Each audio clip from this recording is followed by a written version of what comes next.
Hello students, welcome to my channel learn with mister Shabir. तो students, हमने पिछला lecture जो दिया था आपको वो Jammu Kashmir act 2000 reorganisation act 2019 था।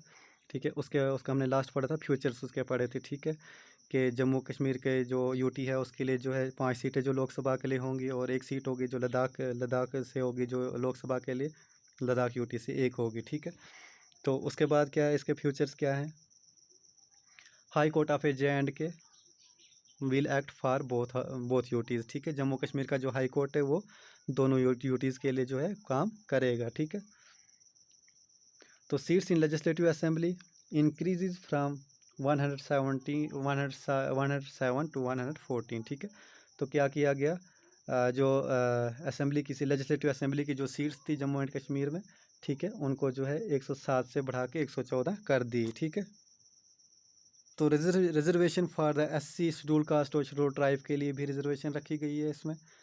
तो इसमें जो है लेफ्टिनेंट गवर्नर जो होगा वो 2 वुमेंस जो है वो नॉमिनेट करेगा, कहाँ के लिए? लेजिस्लेटिव असेंबली के लिए।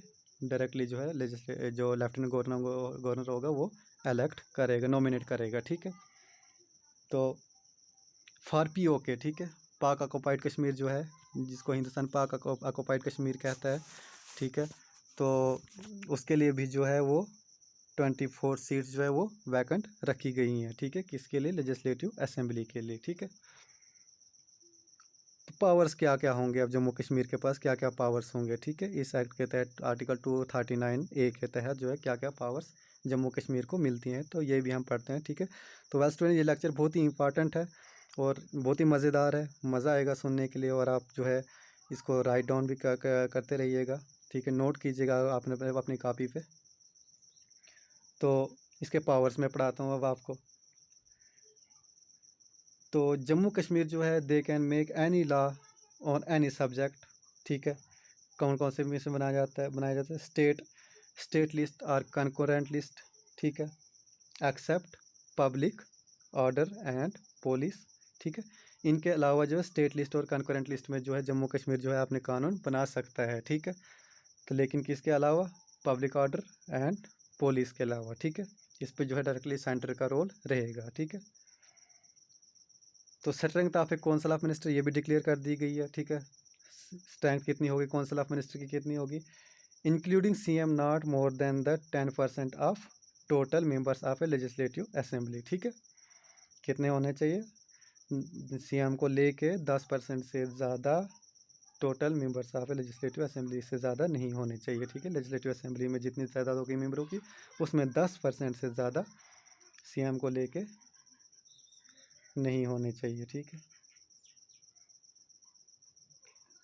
Not more than. ठीक है, तो स्टूडेंट्स, फिर इस आर्टिकल 239A के तहत क्या है कि जो हिंदू सक्सेशन एक्ट जो था 2005 था। ठीक है, तो इसमें जो है वुमेन, इसमें क्या था कि वुमेन है इक्वल राइट इन प्रॉपर्टी।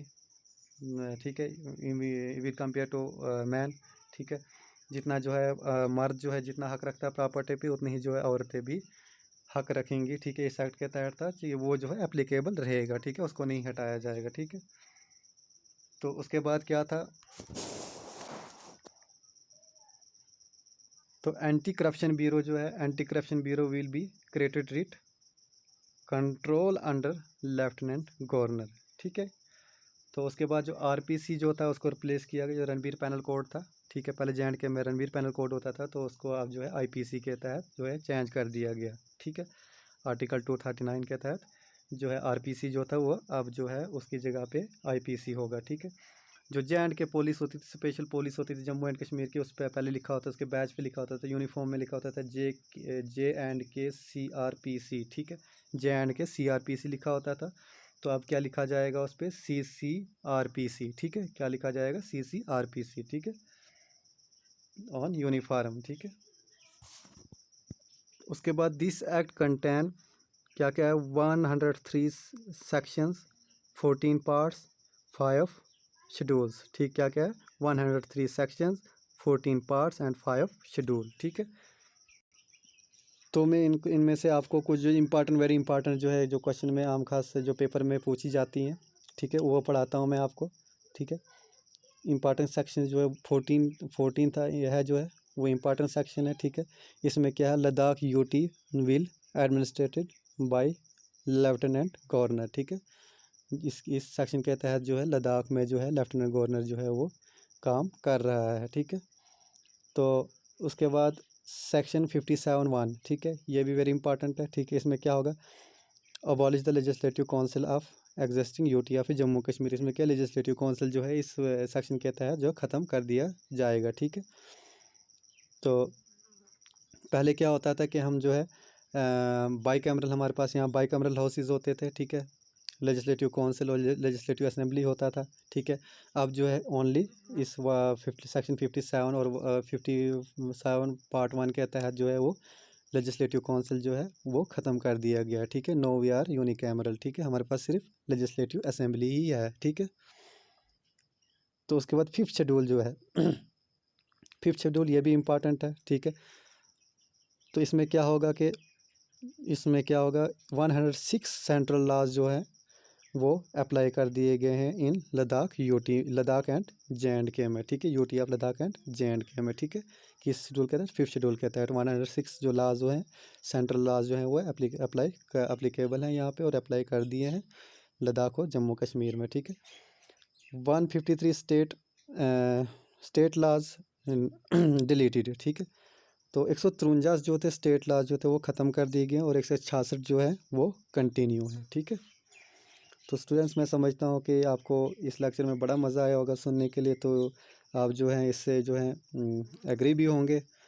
तो इस चैनल को, मेरे चैनल को सब्सक्राइब कीजिए, मेरी वीडियोस को लाइक कीजिए और शेयर भी कीजिए अपने फ्रेंड के साथ। अगर आप कमेंट में आप कोई कमेंट करना चाहते हैं मुझे, तो कमेंट बॉक्स ओपन है आपके लिए, तो आप कमेंट भी कीजिएगा। तो आपके कमेंट मिलने से मुझे बहुत ज़्यादा खुशी होगी। तो मैं कोशिश करूँगा आपके लिए अच्छे से अच्छे लेक्चर लेके आऊँ, ठीक है, अच्छी तरह से समझा सकूँ मैं।